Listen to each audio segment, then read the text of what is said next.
Assalamualaikum warahmatullahi wabarakatuh. Perkenalkan, nama saya Agineta Aprensi HS, NPM 2571014. Izin menyampaikan presentasi tugas individu UAS Manajemen Sumber Daya Manusia, yang akan kita bahas tentang analisis kasus 1, kepemimpinan adaptif di era kerja hybrid, dan kasus kedua, budaya organisasi dan keberanian berinovasi, dengan dosen pengampu Dr. E. Febrianto, SEMM, Program Studi Magister Manajemen, FEB UM Metro 2026. Baiklah, yang pertama, analisis kasus kepemimpinan adaptif di era hybrid. Ketika fleksibilitas bertemu dengan rasa keterikatan. Studi kasus perusahaan teknologi Nusantara Digital. Kasus pertama, latar belakang dan situasi. Konteks perusahaan.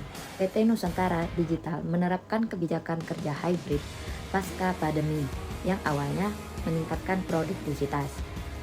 Penurunan keterikatan. Skor employee engagement merosot drastis dari 82 menjadi 61 dalam 1 tahun terakhir.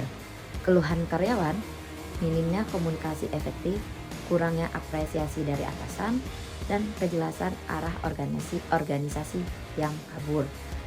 Ekspektasi generasi muda membutuhkan fleksibilitas ruang, pengembangan diri, serta pekerjaan yang memiliki tujuan bermakna. Kemudian, analisis masalah utama. Yang pertama, krisis kepercayaan dan kontrol kaku. Manajer senior mengalami kecemasan kehilangan kendali, memicu mikromanajemen berbasis output semata. Hal ini merusak rasa aman psikologis atau physiological safety karyawan. Yang kedua, erosi sosial dan defisit makna. Kerja hybrid memotong interaksi kasual kantor.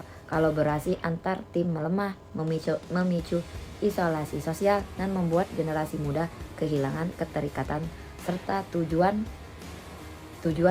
bermakna dalam bekerja.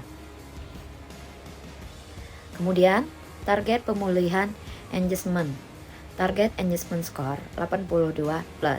Penyelesaian kepemimpinan empatik dengan menggeser peran manajer dari sekedar menagih output menjadi pemimpin yang mendengar, memberdayakan, dan membangun kepercayaan. Nusantara Digital target memulihkan skor terikatan karyawan ke level optimal. Keberhasilan kerja hybrid tidak ditentukan oleh lokasi kerja, melainkan oleh kekuatan hubungan dan rasa saling percaya di dalam tim. Baiklah, analisis kasus kedua, budaya organisasi dan inovasi. Inovasi terhambat, budaya yang terlalu aman. Studi kasus manufaktur hijau PT Hijau Lestari.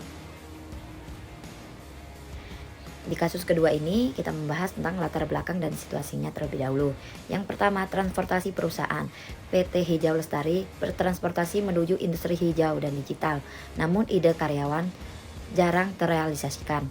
Budayanya kaku, organisasi sangat hierarkis, rise aversi, takut resiko, dan berfokus ketat pada kepatuhan aturan lama. Partisipasinya rendah, hanya 50% ide karyawan yang diusulkan ke program inovasi internal karena takut disalahkan jika gagal.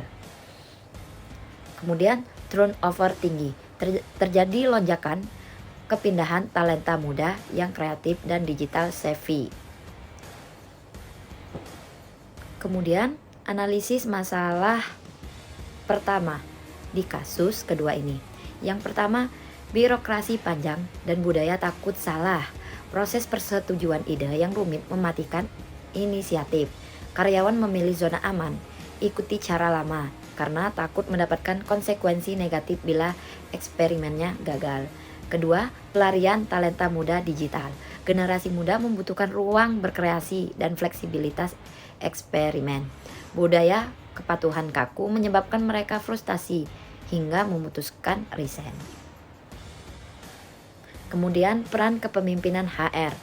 Sesi one-on-one check-in empatik. Wajibkan manajer berdialog 4 mata setiap 2 minggu untuk mendengarkan ide, tantangan, dan memberikan dukungan tanpa fokus menagih tugas semata. Kemudian OKR dan individual development. Tetapkan target akhir dengan kebebasan cara mengeksekusi hubungan tugas harian dengan tujuan keberlanjutan hijau perusahaan.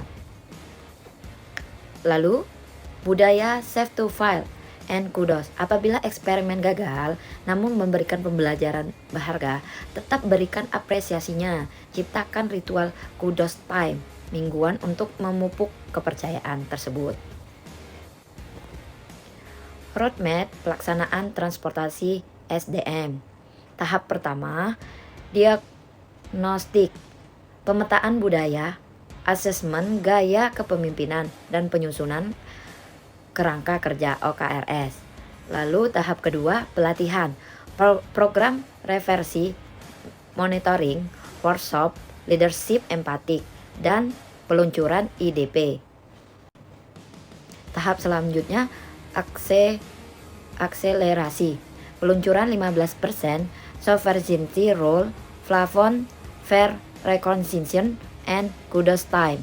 Kemudian tahap evaluasi, pengukuran ulang, assessment, review ide terrealisasikan, dan penyempurnaan program.